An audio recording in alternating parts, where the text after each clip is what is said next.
Bom dia, gente. Tudo bem? Bom dia, Roberto. Só de boa? E aí, Roberto? Tranquilo, Pedro? Deu uma Bom. melhorada? Ai, mano, tipo, acho que pela oitava vez nessa quarentena eu vou ter que fazer teste de novo do Covid que tá dando bosta mais uma vez, mas assim, tô bem. Ou, dessa vez uma pessoa tá no hospital, o professor, ele tá quase, tá passando mal mesmo, assim, Quem que tá no sabe? hospital? Ah, um conhecido nosso aí que meu avô teve contato. Nós Entendi. estamos assim, todo mundo surtando só, entendeu? Tipo, contato, assim, contato durante dias, sabe? Entendi.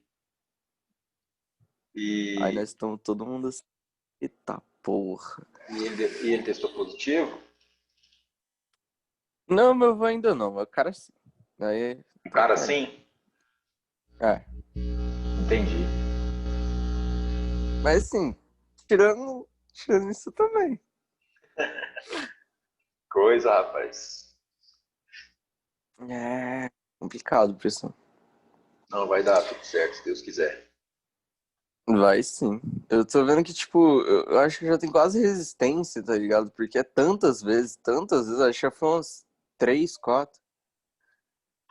Esse exame que você tá fazendo é de sangue? Eu fiz de sangue já, eu fiz do cotonete já, só não fiz sorologia, já fiz até aquele de pulmão, eu esqueci o nome daquele bagulho. Enfim, eu fiz até o de pulmão, que taca radiação na pessoa, sabe? Sei. Pois é. É, até agora não deu nada, não. Tipo, isso foi há umas semanas, né? E agora com suspeita de novo. Se for o caso, vai ter que fazer sorologia, que é o único que é exato. Acho que meu avô vai fazer hoje. Oi, mas você tem contato com quem tem? Meu avô, né? Se meu avô tiver, eu tô lascado. Ah, Sacou? Meu avô, tipo, é uma situação meio complicada. Às vezes ele vem aqui pra casa e passa uns dias. É porque ele mora em Palminópolis, sabe? Com a minha avó. Só que assim, de vez em quando ele fica aqui em casa uma semana, por aí vai. Daí ele também trabalha na loja, né? Ele também ajuda na loja com energia, manja de energia muito. E aí ele ficou aqui, tipo, quando a gente descobriu que estava no risco da pessoa lá tá com corona, minha mãe queria que ele viesse pra cá pra gente levar ele pra fazer teste, porque Palminópolis não tem muita coisa, né, cá entre nós. E aí, sorologia é aqui, aí de todo jeito ele já tá vindo pra cá quase todo dia pra fazer os exames, só que ele não tá vindo nem aqui em casa mais. Minha mãe tá até preocupada com isso. Mas assim, vai passar, tá tranquilo por enquanto, Vai dar tudo certo, se Deus quiser. Pedrão, né? tá aparecendo aí pra você aí, aproveitando que seu áudio tá ativado, tá aparecendo aí geometria analítica? Tá sim. Que eu percebi aí, né? Quando eu fiz o mapeamento de todos os assuntos relacionados à geometria para a aula de vocês, né? Porque dividiu, né, a matemática em geometria e álgebra, a gente tem aí essa frente do módulo B46 que aparentemente a gente já viu, sabe assim? Só que ele traz de novo uma abordagem um pouquinho diferente no sentido, no aspecto exercícios. Então, eu queria, para não passar batido, para não parecer que a gente não viu nenhum módulo, né? Eu quero ver esse módulo aí com vocês, tá? Esse módulo está na página 156 do livro 9, né? B46 ao B50, é o livro 9. Abrem aí, por favor, quem tiver o material. Estava olhando aqui as fotos de perfil aqui da Andressa, Ana Letícia e Elvio. Será que é assim mesmo, hein? Será que a Ana Letícia acorda quebrada, o Elvio acorda revoltado e a Andressa acorda de boa? É o único erro, a Andressa também acorda quebrada. Olha a cara da Andressa aí, né? Na foto de perfil, né? Acho que a Andressa já acorda pistola, igual o Elvio ali. Ô, professor, Oi, Pedro. eu pego o meu livro aqui mesmo, tendo, tipo, resumo na tela? pega o livro, mesmo tendo resumo na tela, né? Não entendi, assim, mesmo eu tendo... Mesmo você já tendo mostrado o livro, tipo, tá compartilhando tela aqui com a gente, ó. Ah, não, pois é porque assim, tem gente que gosta de rabiscar no livro, sabe? Então, não tem problema não, assim, é porque só pra deixar preparado aí, vamos falar assim, sabe? Então Ah, só. É fica a porque critério aí. esse livro ele é meio rabiscável, sabe? Esse livro é o quê? Ele é meio complicado de... Não, tá Ah, ele é tranquilo. difícil de rabiscar. Entendi, não, tá tranquilo. Então vamos lá. Geometria analítica, ele faz uma introdução. Eu estava olhando, a gente já viu assim, a geometria analítica em si, que é a parábola, elipse e hipérbole, a gente viu isso, inclusive, nas aulas quando ainda estava no presencial. Só que esse capítulo, esse módulo, a gente acabou, sob a perspectiva do livro, a gente acabou não vendo. Então, fazer questão de mostrar com vocês muitas das coisas meio que vocês já vão lembrar assim, já é fácil para vocês em relação a quadrante, né, que é só uma introdução de geometria analítica. Então vamos ganhar um pouquinho de tempo aqui. Geometria analítica plana é o ramo da matemática que consiste em estudar a geometria plana algebricamente. Para que isso seja possível, devemos associar cada ponto das figuras geométricas planas com um ponto de plano cartesiano. O segredo de geometria é que a gente pega uma figura e coloca ela, principalmente a analítica, né? E coloca ela em eixos, ou seja, em coordenadas. A gente dá nome aos pontos a qual aquela figura pertence, né? Então, eu tenho pontos que representam uma figura e aí eu dou coordenadas para esses pontos. Em outra geometria, por exemplo, quando a gente está falando só de figuras geométricas de uma forma geral, vamos dizer assim, às vezes a gente só tem as medidas, né? Esse triângulo tem base B e altura H, então qual é a área dele, né? Então depende do nosso objetivo. Quando o objetivo está relacionado a transformar aquela figura em equações, transformar aquela figura em uma representação geométrica no sentido de cartesiana, né? Eu pego aquela figura e coloco ela em um plano, isso é chamado de geometria analítica, tá? Ou seja, é uma análise algébrica da geometria, beleza? Então, o que a gente tem aqui? Ele deu um exemplo.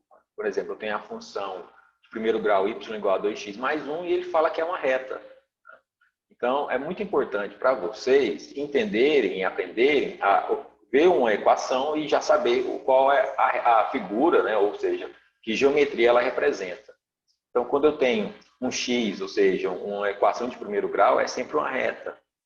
A equação de segundo grau, a gente tem que tomar cuidado, porque se o y estiver ao quadrado também, a figura é outra, não é uma parábola, né? Então, a gente tem aquelas regrinhas que a gente viu enquanto a gente estava estudando a elipse, a hipérbole, a circunferência, a parábola, a gente já viu isso. Mas eu vou falar algumas coisas aqui só para reforçar.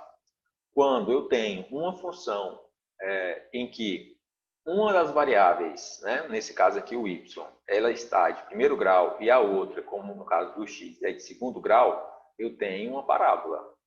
Se o número que acompanha aquele que está ao quadrado é positivo, eu tenho uma parábola com concavidade positiva, ou seja, para cima. Se ela é negativa, eu tenho uma concavidade para baixo, ou seja, concavidade negativa. Tá? A Beatriz entrando. No caso da elipse, eu tenho um z igual a... Vocês lembram da equação da elipse? Fala para mim, por favor. Quem lembra aí de alguma coisa? Vamos ver como é que está aí. Ana Beatriz, está me ouvindo bem aí, Ana Beatriz? Tô. Beleza.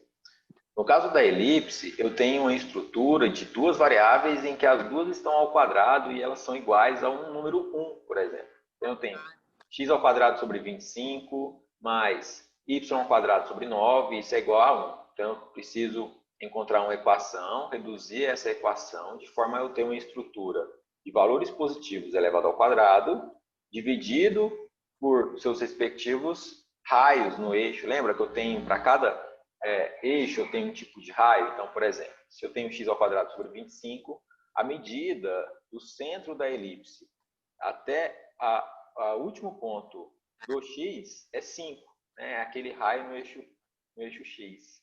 E se eu tiver um y ao quadrado sobre 9, o raio ali, a distância do centro até a região superior da elipse é 3. Isso tudo, claro, se eu tiver uma equação estruturada em formato de elipse, uma equação reduzida. Eu posso ter uma equação geral, uma equação paramétrica. Vocês têm esse material aí com vocês, né? Depois é importante que derem uma revisada. No caso da hipérbole é muito parecido com a elipse, só que em vez de serem positivos, um dos dois é negativo. E tem a situação que é a circunferência, que é um caso particular de elipse, que é quando os raios em cada eixo, vamos dizer assim, são iguais. Ou seja, em vez de ter x ao quadrado sobre 25 mais y ao quadrado sobre 9, eu tenho x ao quadrado sobre 25 mais y ao quadrado sobre 25 igual a 1, por exemplo. Então, essa elipse tem o comportamento de uma circunferência de raio 5. Eu lembro da gente destacar muito isso aí quando a gente estava estudando circunferência, tá? Vocês já viram circunferência também. Foi quase engraçado, o exemplo aqui de baixo é bem parecido, né? 9 e 25 são bem tradicionais de serem usados como exemplo. Então, vamos continuar aqui. Assim, um dos principais objetivos da geometria analítica plana é saber associar cada equação com a figura geométrica que ela representa. Um bom conhecedor de geometria analítica plana reconhece, por exemplo, que a equação x² mais y² igual a 4 representa uma circunferência de centro 0, 0 e raio 2. Quer falar alguma coisa, Pedro? Não, professor, pode continuar. Quando eu te perguntei sobre a equação da elipse, você soltou um grito aí. Qual foi a palavra que você falou? Eu disse, Ai, ai. A equação x² menos x menos 6 representa duas retas paralelas e não uma parábola, olha. Toma cuidado com isso, né? Ó, eu tenho x² menos x menos 6 igual a 0. Nesse caso aqui, eu não tenho uma estrutura muito bem organizada de equação de segundo grau. Como assim eu não tenho uma estrutura muito bem organizada? Tá? Eu consigo encontrar raízes para essa equação aqui? Eu consigo calcular um Bhaskara, encontrar um x de linha e um x de duas linhas? Dá uma olhada nela, por favor, e me fala aí intuitivamente. O que vocês acham?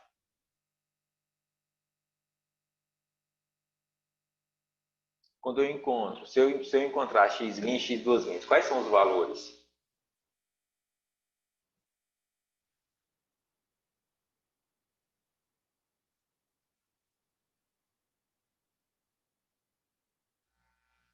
Pedro.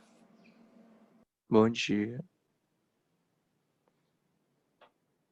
Faz aí para mim, quais são as raízes dessa equação aqui, gente? As raízes. Isso mesmo, as raízes. Faz aí para mim.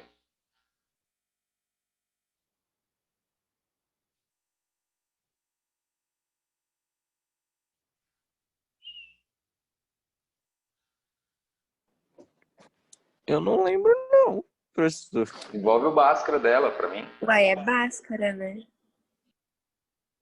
Ah, tá.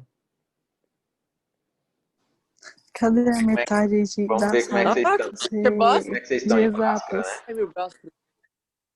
Professor, Oi. eu esqueci que era Bhaskara, eu já podia estar terminando. Já podia estar terminando. Por isso que eu fiquei surpreso quando vocês não demonstraram reação, né? Falei, é grave, né? Alguma coisa aconteceu. É grave. Agora a caneta não funciona. Bem conveniente a caneta não funcionar, né, Pedro?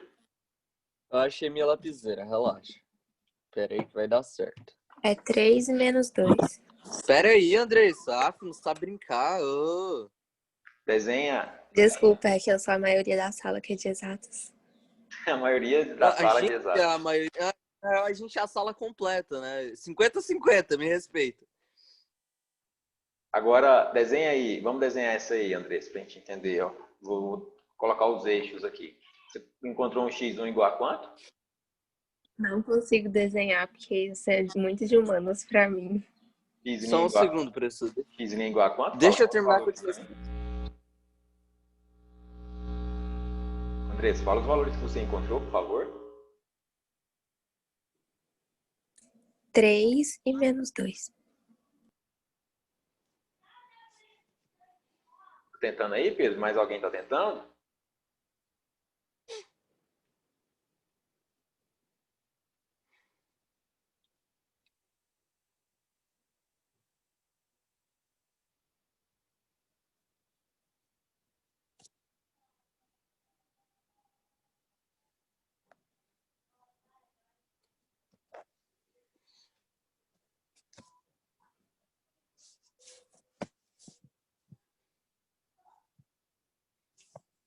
Mais alguém, gente?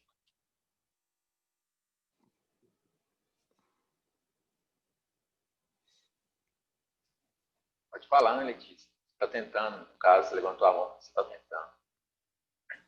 Ah, eu levantei a mão sem querer. Então você não tá tentando. Não, eu tô. E É porque o meu áudio estava desconectado, eu nem ouvi você falando. Aí eu fui pra conectar de novo, foi levantou a mão. Ou seja, você não ouviu nada que eu falei até agora. Não, eita, eu ouvi. Eu vi até a parte do Pedro falando que ia tentar pra Andresa poder conseguir, que ela era sem graça, só porque não sabia que era Bhaskara. Entendi. Entendi. Então, desenha essa equação aí, nesse plano cartesiano. Vamos ver. Nossa, Roberto, eu não tô sabendo nem escrever, quem dirá desenhar. Vamos calcular, vamos resgatar aí o Bhaskara. O Bhaskara vocês têm que saber, gente. Isso aqui é nível fundamental, tá? Isso aí é bem coisa antiga. Desenha aí, Rob.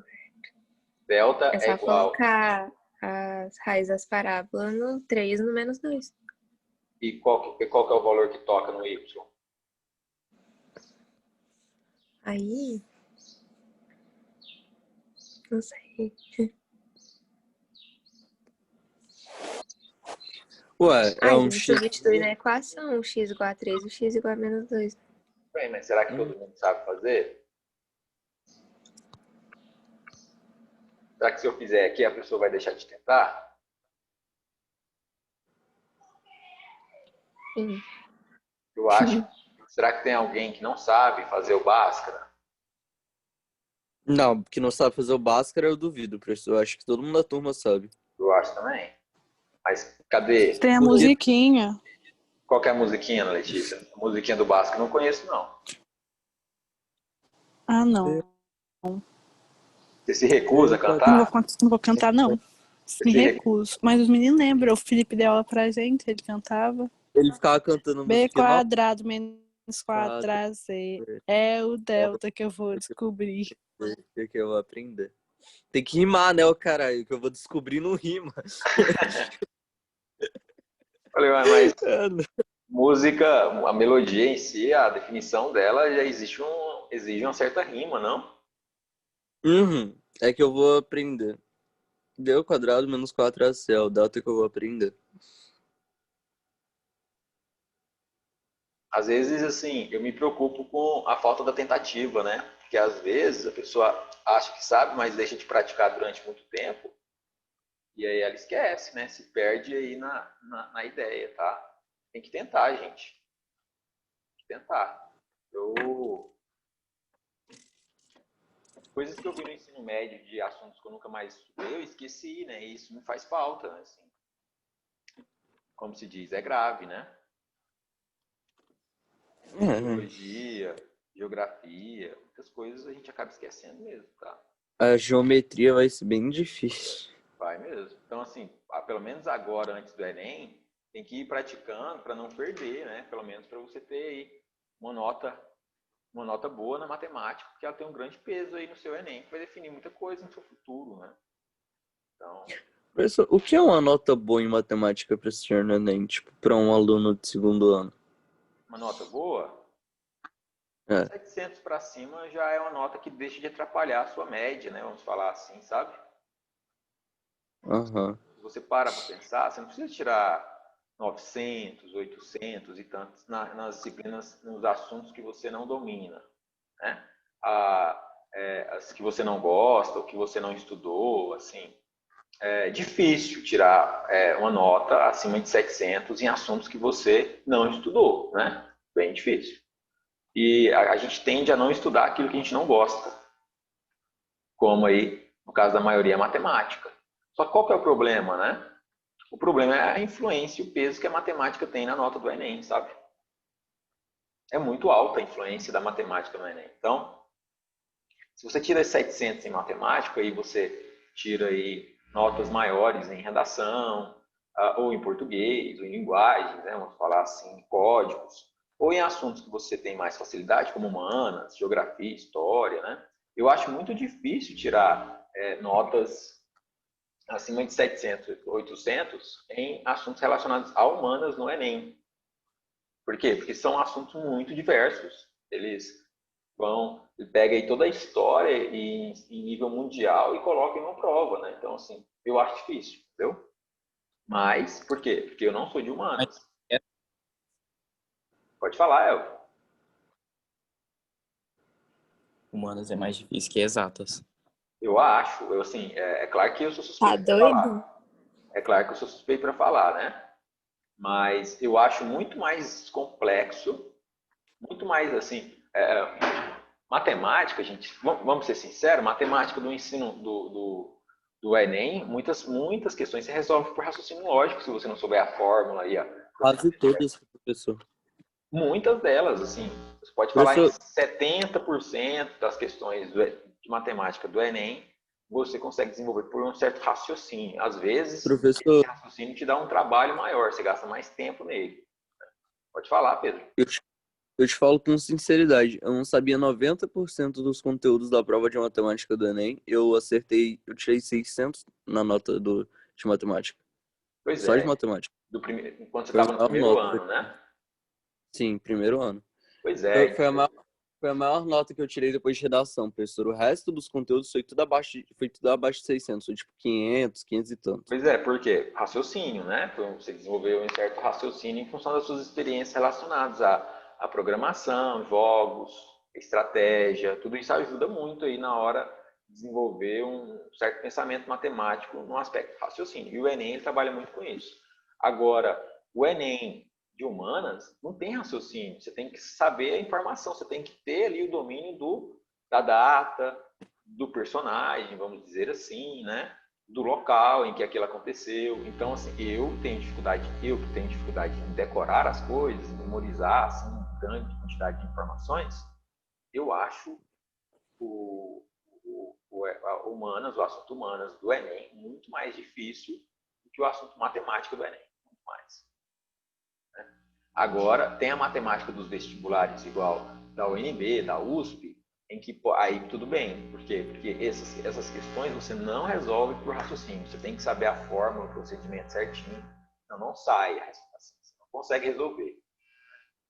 Então, eu vejo assim, eu penso assim. Então, o que eu quero de vocês? Eu quero que vocês consigam enxergar uma situação, desenvolver uma linha de raciocínio em que você não tenha necessidade ou não passe necessidade, vamos falar assim, né, de matemática do Enem. Por quê? Porque se você pelo menos saber um básico, igual calcular um Bhaskara, isolar uma variável, entender a ideia de geometria, por exemplo, essa equação aqui representa tal figura, essas noções básicas de todos os assuntos, vocês já tiram aí uma nota entre 600 e 700 no Enem em matemática.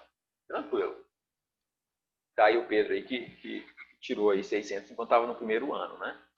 Então, eu sou da matemática, eu gosto de matemática. Então, se você gosta, você tem que mirar nos 800, mirar nos 900, né? Você tem que acertar lá em cima, né? Já que você tem mais facilidade, para que compense aquelas notas de disciplinas que você não domina, ou não gosta, ou não tem facilidade, ou não estudou, hein? Professor, Pode falar, Pedro.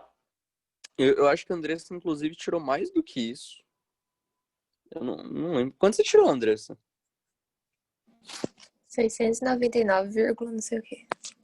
Nossa, Pois é, maldito. 700. Eu tirei 663, eu acho, em matemática. Pois é, 700. Dependendo, por exemplo, dependendo do objetivo de vocês, vocês têm que fazer uma continha de padeiro aí, né, gente? Tem que fazer uma continha de padeiro. Qual que é a continha de padeiro? Soma as notas que vocês tirarem e dividem e vê qual que é a nota que teve a maior influência, né? Por exemplo, 700. Vamos pegar aí o exemplo do Pedro, tirou 600. Aí, se a redação você tirou uma nota que foi maior do que 600, foi quanto, Pedro? Eu tirei 900. Pois é, 900. Ele é 300 a mais, certo? Da nota de matemática, tudo bem? Então, vamos imaginar que você tivesse tirado 500 nos outros assuntos, nos outros 3 assuntos, 500 em cada. Aqueles 300 a mais que você tirou no Enem vai compensar esses 3.500 que você tirou nota ruim e vai jogar a sua média para 600. Concorda comigo? Foi mais ou menos o que aconteceu. Minha média ficou ali nos 650, 660. Pois é. Então, assim, é até cruel falar isso, né? Que é uma professora de redação. Os outros professores aí poderiam ficar chateados. Mas você concorda comigo que redação, teoricamente, você não pode ser mais o seu foco. Você tem que focar mais naquilo que você tirou nota ruim, igual os 500 da vida e os 600. Concorda comigo? Por quê? Eu Porque acho que sim, professor. não, é claro que você tem que continuar praticando, tá? Você tem que manter isso. Você tem que manter esses 900. O que eu estou falando não é deixar de estudar redação. O que eu estou falando é o seguinte. Se você vai muito bem em redação, se você é o cara da redação, os seus 900 podem virar 1.000. Ou seja, 100 pontos a mais. Em compensação, aquelas outras disciplinas que você foi mal, se você estudar um pouquinho mais aquelas disciplinas que você foi mal, que você tem dificuldade, qualquer aumento da nota, que seja um pouquinho em cada uma delas, que seja 50 pontos em cada uma delas, já é mais significativo do que os 100 pontos da redação. É isso que eu quero falar, entendeu? Então, você não precisa ser o cara em todas as disciplinas, mas aquelas que você vai mal, que você tem dificuldade, você tem que dedicar um pouco mais para elas, para que elas não atrapalhem a sua média. Elas jogaram a sua média lá para baixo, entendeu? Ou seja, se você tirasse 100 pontos a mais em cada uma delas, quando você estivesse lá no terceiro ano, né, depois de estudar todo o ensino médio, aprender um monte de coisas, você fez aquelas suas notas de 500 virar 600, vamos falar assim. Né? Eu acho que vocês vão conseguir mais do que isso. A sua média vai lá para cima. Engraçado. Eu sou muito bom, eu sou muito melhor em redação, né, do que em exatas. Em redação eu tirei 660, em exatas no Enem eu tirei 640. É tão engraçado, né? Pois é, porque a matemática do Enem é uma matemática que está mais relacionada ao nosso dia a dia, está mais relacionada à interpretação. Então, o fato de você ter facilidade em redação significa que você tem facilidade também em interpretação, que é o maior problema da matemática do Enem, a interpretação. Não, professor. Tem nada a ver isso aí. Nossa! Eu tirei em redação, sou péssimo em interpretação. Péssimo, assim, de dar desgosto. Desculpa, Pedro, você está errado, cara. Não tem como ser bom em redação e ser ruim em interpretação. Às vezes você está Eu não sei como eu sou bom em redação. Acho que eu falo o que eles querem ouvir, é só isso. Sorte. Não, exatamente, eu só tenho sorte. A interpretação, gente, é muito maior do que a gente acha. Assim, interpretação não é só transformar um texto. Porque a interpretação faz resolver tudo. Interpretação é entender o contexto, entendeu? Aí, às vezes, eu sou ruim em interpretação. Como assim você é ruim em interpretação? Eu não consigo pegar um problema da matemática e dar uma fórmula para ele. Não, isso não é só interpretação. Está relacionado com conhecimento matemático também. A interpretação é entender o contexto. Então, se você consegue ler um texto e entender o que o autor quis te passar, se você fala para mim que você só fala o que ele quer ouvir, ou o que ele quer ler, né, vamos falar assim, significa que você entendeu o que ele quer. Se você entendeu o que ele quer, você também interpretou o texto dele. Então, professor, mas, vamos lá. Eu aprendi a destrinchar os temas de redação. Eu sei elaborar uma redação baseada no que a pessoa me pediu. E eu aprendi a destrinchar os textos de matemática. Eu sei realizar uma conta em base do que ele me pediu. Mas agora me dá um texto e fala o que o autor está querendo te passar, eu vou ficar 4 horas olhando para você e falando, não sei. Entendi. Entende? Entendi. É tipo, toda interpretação ela tem que ser treinada em um certo nível.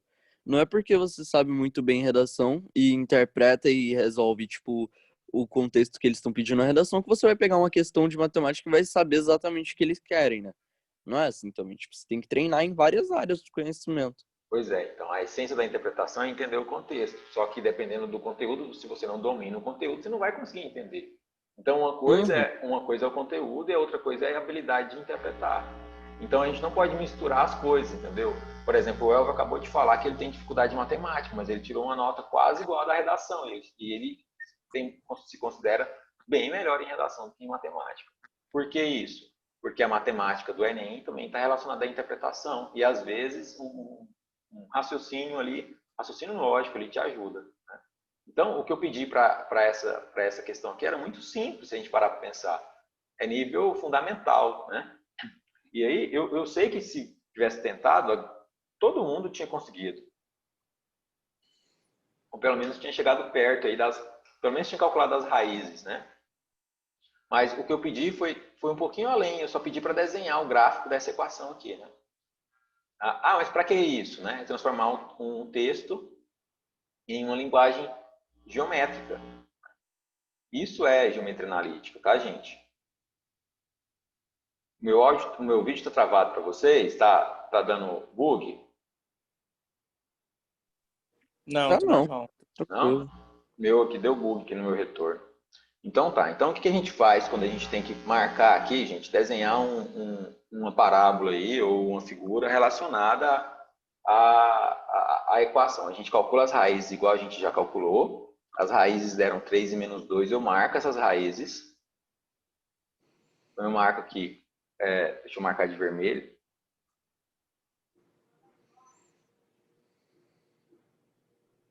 Três menos 2, e aí eu marco o valor em y em que o x é zero.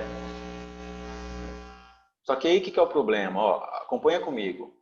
Se eu transformo aquela equação, se eu falo que eu vou zerar o x, 0x, para x igual a zero, qual é o valor de y? Olha, só para aquela equação x ao quadrado menos x menos 6. Fala para mim, onde que eu toco no Então, eixo y, por favor? no menos 6? Por que menos 6? Se você zerar o x, a única coisa que vai sobrar é o menos 6.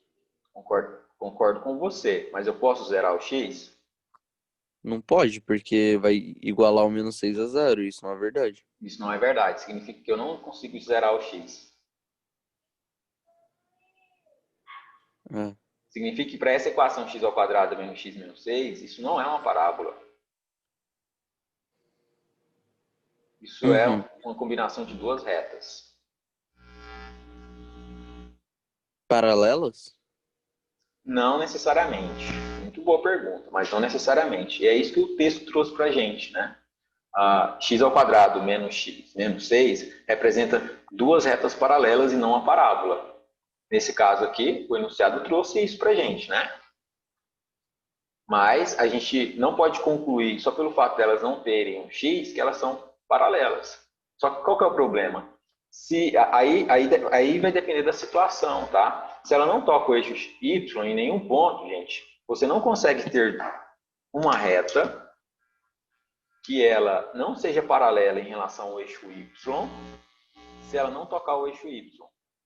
Por quê? Porque se eu alongo essa reta infinitamente, em algum momento ela vai tocar o eixo y, positivo ou negativo, a não ser que ela seja paralela ao eixo y.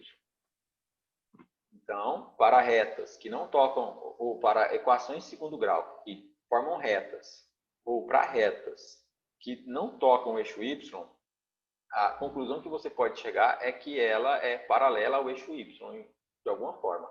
Ou do lado esquerdo do eixo, ou do lado direito do eixo. Tudo bem? Certo, gente? A equação Certo. x ao quadrado Certo. menos y ao quadrado representa as bissetrizes dos quadrantes. Bissetriz é aquela reta que divide o quadrante ao meio, ali na diagonal, né? Então forma um x ali, tá? A equação x ao quadrado sobre 9 mais y ao quadrado sobre 25 é igual a 1, representa uma elipse de excentricidade 0,4, em que a distância do centro até a borda em x é 3 e a distância do centro até o limite ali o último ponto do eixo y é 5 e menos 5. Sempre as raízes desses denominadores aqui, tá? A equação x menos 3 igual a zero representa uma reta paralela. Então, geometria analítica é isso. É importante. Não é tão difícil, não é novidade. É importante vocês tentarem investir um tempinho aí em geometria analítica. Aqui ele introduz o sistema cartesiano, né?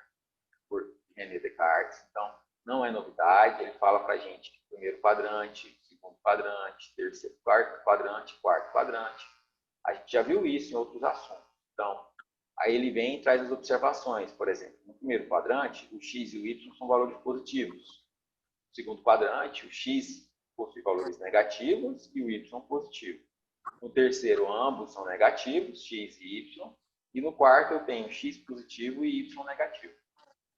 É isso que ele comenta aqui nessas observações, tá? Ele traz aí exatamente o que eu falei. E aí ele traz, por exemplo, uma última observação, que é quando eu estou em cima de algum eixo. Então, quando eu estou acima de algum eixo, sobre um eixo específico, a outra coordenada é zerada, ou seja, se eu estou sobre o eixo x positivo, eu tenho um valor para x positivo, um azinho qualquer, e o y é zero. Quando eu estou no eixo x negativo, eu tenho um b, que é algum valor de x negativo, e um y zerado. Isso aqui também é tranquilo, não é novidade, tá? Só estou recapitulando com vocês. Aí ele começa a introduzir os conceitos relacionados à geometria em si, que é, por exemplo, a distância entre dois pontos. Eu tenho um ponto A de coordenada xa, y, e um ponto B de coordenada xb, yb. E ele pergunta assim, ó, qual a distância entre A e B? Então, a distância entre A e B é calculada a partir do conceito do teorema de Pitágoras. Então, ele liga o A ao B, fala que isso é uma diagonal, ele puxa a diferença do y como altura, faz sentido, né? E a diferença do x como uma distância, né? Ou uma base. Então, a gente tem aqui base do triângulo e a altura do triângulo. Preciso calcular essa diagonal. Para eu calcular essa diagonal, como é um triângulo retângulo, eu desenvolvo o teorema de Pitágoras. Essa base ao quadrado mais essa altura ao quadrado é igual a essa diagonal ao quadrado. Ou DAB ao quadrado é igual a XB menos XA ao quadrado mais YB menos YA ao quadrado. Isolo o D de AB, que é o que eu quero descobrir, e pronto. Eu tenho a equação da distância entre pontos. Vocês lembram dessa? Distância entre pontos. Entre pontos. Né?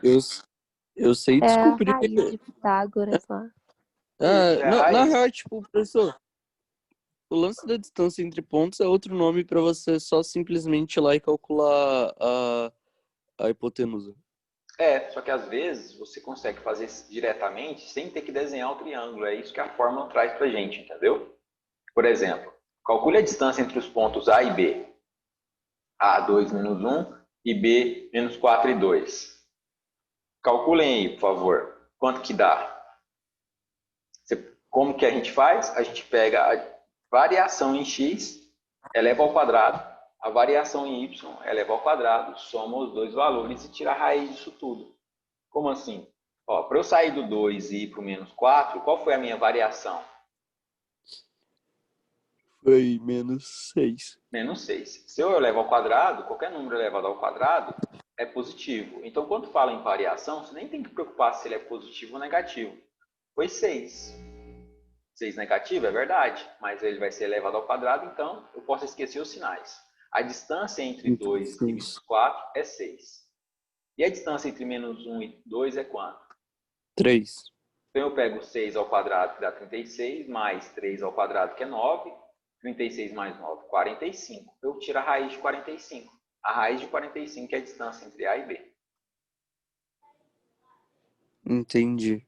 Certo? Então, a fórmula, se eu entendo a fórmula, facilita o meu processo de cálculo. Eu não tenho que ficar dando voltas, marcar os pontos, desenhar o triângulo, calcular. Vai dar algo entre 6 e 7, né, esse resultado. Algo entre 6 e 7. Ou 3 raiz de 5. A aula vai ser interrompida aqui. Eu vou encerrar e a gente continua, tá? Só um minuto.